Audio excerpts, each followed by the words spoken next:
आज देखिए यूपी के आगरा से पुलकित नागर और पंजाब की बठिंडा से राजीव शर्मा की रिपोर्ट, जो आपको बताएंगे वहां की जनता का मूड और वहां की चुनावी हकीकत क्या है। देखिए वो तय करेंगे कि आगे नोटबंदी क्या होने वाला है। प्रधानमंत्री नरेंद्र मोदी का अभिनंदन करेंगे। चुनाव लड़ना चाहते हैं तो चुनावी माहौल बन चुका है। चुनाव लड़ेंगे।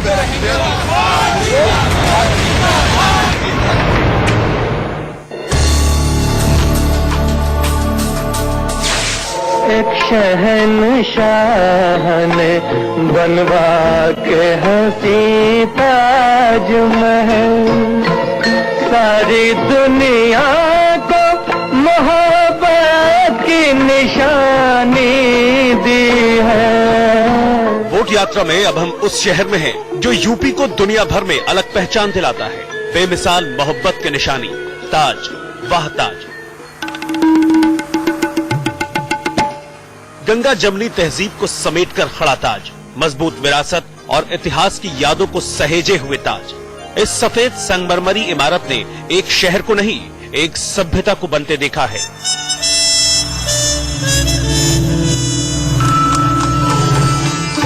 वोट यात्रा में आगरा के साथ साथ आपको पंजाब के भटिंडा भी ले चलेंगे। आगरा में हूं, यूपी चुनावों की घोषणा हो चुकी है। अब सभी लोग अपनी अपनी तैयारी में जुट भी जाएंगे, सभी राजनीतिक दल। अपना पंजाब होए, मंजी उत्ते बैठा जट बनया नवाब होए, अपना पंजाब होए। पंजाब जिंदा दिलों की धरती है। पंजाब यानी 5 नदियों का क्षेत्र वाला ये इलाका, जिसके 3 बड़े हिस्से हैं, माझा, दोआबा और मालवा। और इंडिया न्यूज अपनी वोट यात्रा शुरू कर रहा है मालवा के बठिंडा से, या यूं कहें भटिंडा। भाटी राजपूतों के किले को बनाने के लिए ठंडा सिंह नाम के वजीर ने जब अपनी कुर्बानी दी तो इस जगह का नाम पड़ा भटिंडा। और यहाँ पर हम जिस गांव में हैं, इस गांव का नाम है जयपालगढ़। ये एक ऐसा गांव है जो साल में कुछ दिन सजता है, कुछ दिन पनपता है, कुछ दिन बसता है, बाकी दिन खाली रह जाता है। ठीक उसी तरह से जिस तरह से यहाँ की बड़ी आबादी विदेशों में जाकर बस गई है, यहाँ माँ बाप रह गए हैं। आगरा के चुनावी मुद्दे जानने से पहले उसकी पहचान जान लीजिए। लोग समझते हैं कि ताजमहल ही आगरा की पहचान है। आगरा का किला फतेहपुर सीकरी भी आगरा में है। पिछले 2 दशकों में नक्काशी, कारीगरी, चमड़ा, लकड़ी पर आधारित उद्योग भी जीवंत हो गया है। यहाँ के पेठे का स्वाद दुनिया लेना चाहती है। आगरा का ताजमहल, आगरा का पेठा और आगरा के जूते यानी कि चमड़े का काम यहाँ पे होता है, जूते चप्पल बनती हैं। आप ये देख सकते हैं कारीगरी, जो हाथ की कारीगरी है वो भी पत्थर पर यहाँ खूब होती है। आप लोग कहाँ से आए? लखनऊ से आए? यार लखनऊ में तो इस समय बहुत गहमा गहमी हो रही है, सुबह से शाम सड़कों पर हंगामा हो रहा है। आप लोग किस तरीके से देखते हैं इसे? किसको देखते हो? मतलब राजनीतिक माहौल को। देखिए, एक्चुअली में राजनीति का जो माहौल अगर अभी आप देख रहे हो ना, तो बहुत ज्यादा आपस में झगड़े हो रहे हैं, सभा में झगड़े हो रहे हैं और बीजेपी में। तो इन चीजों का मुझे नहीं लगता कि आम जनता पर असर पड़ेगा। आगरा में विकास दिखता है, लेकिन शहरी इलाकों में ज्यादा। यहाँ 24 घंटे बिजली मिली तो सुप्रीम कोर्ट की वजह से। मतलब सालों से आगरा को यूपी के हुक्मरानों ने कमाई के लिए खूब दोहन किया, दिया कुछ खास नहीं। खैर, समय समय की बात है। कभी इसी आगरा में बैठकर मुगल पूरी रियासत के विकास का खाका खींचते थे। अब बारी जनता की है, विकास के लिए किसे चुने किसे नहीं।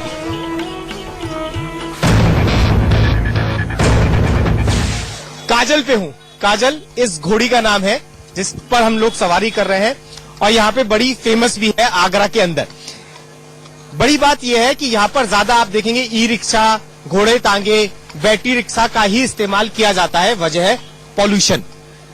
आसपास ज्यादा पॉल्यूशन ना हो, इसके लिए यहाँ पर इन चीजों का इस्तेमाल करने की परमिशन दी गई है। आप अपनी गाड़ी से नहीं आ सकते। आप लोगों को दिक्कत तो नहीं होती पैदल जाने में? कोई दिक्कत नहीं है। अभी चुनावों की घोषणा हो गई है। आप लोग कहाँ से हैं? गुजरात से। अच्छा, तो आप तो मोदी जी के फैन होंगे सारे के सारे। यस। यूपी में चुनाव प्रचार करने भी आएंगे क्या? जरूर आएंगे।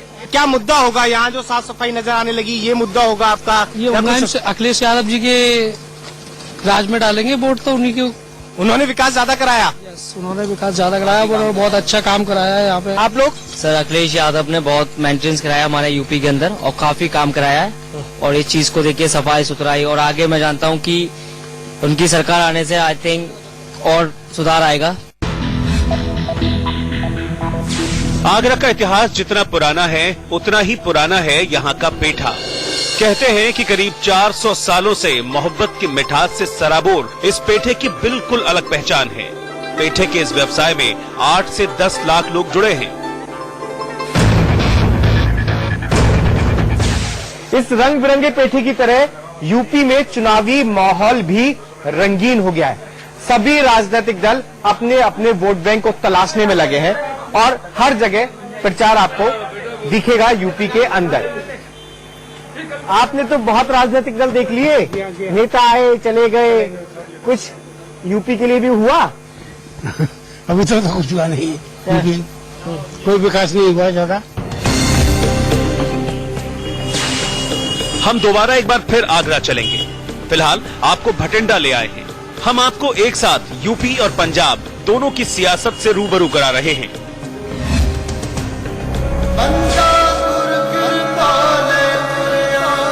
अब शांति और एकता का संदेश देने वाली धरती भटिंडा को समझिए।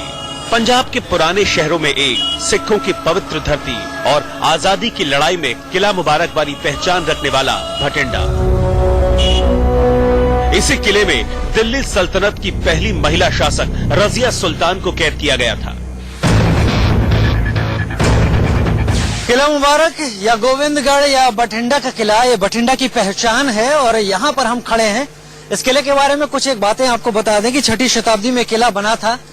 किले की स्थिति, किले की हालत, किले का जो स्वरूप है, करीब 16 मीटर का बेस है, करीब 30 मीटर की ऊंचाई है और ठीक इस तरफ गुरुद्वारा है यहाँ पर जो गोविंद देव जी से संबंधित है। ये लोग आपकी उम्मीदों पर खरे हैं? आज की सरकार, आज के शासक? बिल्कुल नहीं, 1% भी नहीं है सारे उम्मीदें खरे होंगे। वोट कर रहे होंगे तो क्या दिमाग में होगा? दिमाग में तो यही जो प्रॉपर्टी टैक्स है वो हटना चाहिए था। जो दुकानदारों को 7.5% ठोक दिया है वो घटना चाहिए था।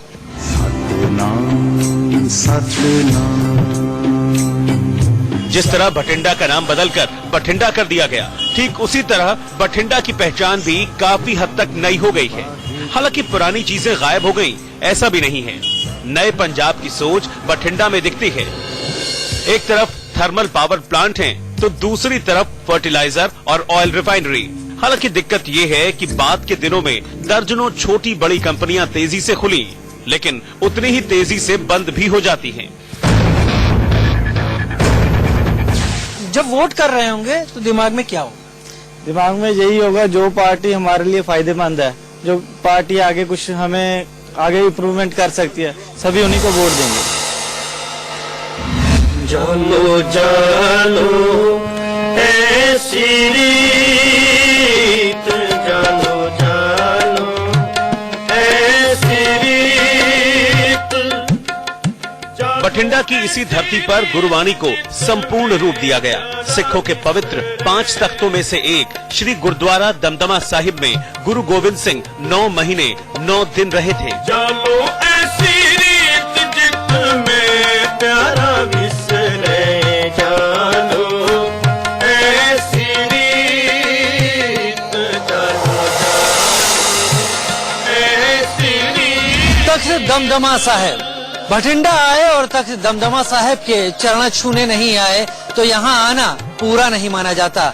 इसको कहते हैं गुरु की काशी, क्योंकि यहाँ पर सिखों के 10वें गुरु गुरु गोविंद सिंह जी मुक्तसर की जंग के बाद आए और उसके बाद उन्होंने कोई जंग नहीं लड़ी, अपने कमर में बसा हुआ कसा वो खोला उसके बाद, और उसके बाद उन्होंने यहाँ पर दम लिया। कहते हैं अपने घोड़े को और खुद को यहाँ पर आकर उन्होंने विश्राम दिया, इसलिए इसे दमदमा साहिब के नाम से जाना जाता है।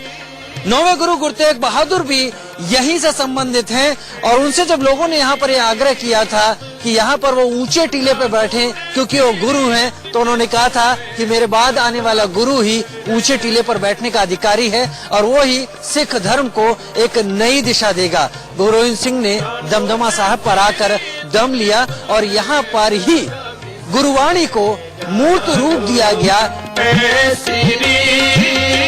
बठिंडा ने अभी अपना पत्ता नहीं खोला है, लेकिन आगरा में ऐसा नहीं। यहाँ की सियासत आगरा की रीति रिवाज की तरह है, एक ही मंच पर समर्थक भी विरोधी भी।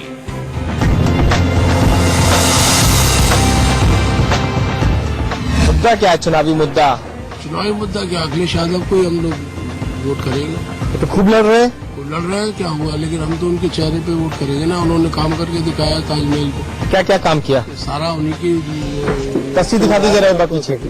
ये जो जितना भी आप कह रहे हैं कि ये फुटपाथ बनाया गया, ये सब कुछ अखिलेश सरकार में हुआ है, अखिलेश सरकार तो इसका फायदा आपको मिलेगा? मिलेगा आने वाले टाइम में, हमें क्या हमारी पीढ़ी को मिलेगा। यहाँ पे रंग बिरंगी दुकानें हैं। अच्छा, ये मैं देख रहा हूँ दुकानें जी। यूपी का ताज किसके सिर पे जाएगा, आपको क्या लगता है? अखिलेश के सर पे जाएगा सर जी। तो विकास कराया ना आगरे में और यूपी में करा रहा है, उस हिसाब से तो अखिलेश की सरकार बनने के पूरे चांसेस है। नेताओं का ये कहना है, जो प्रतिनिधि आए वो तय करेंगे कि आगे नोटबंदी क्या होने वाला है। प्रधानमंत्री नरेंद्र मोदी का उत्तर प्रदेश में चुनाव लड़ना चाहते हैं तो चुनावी माहौल बन चुका है।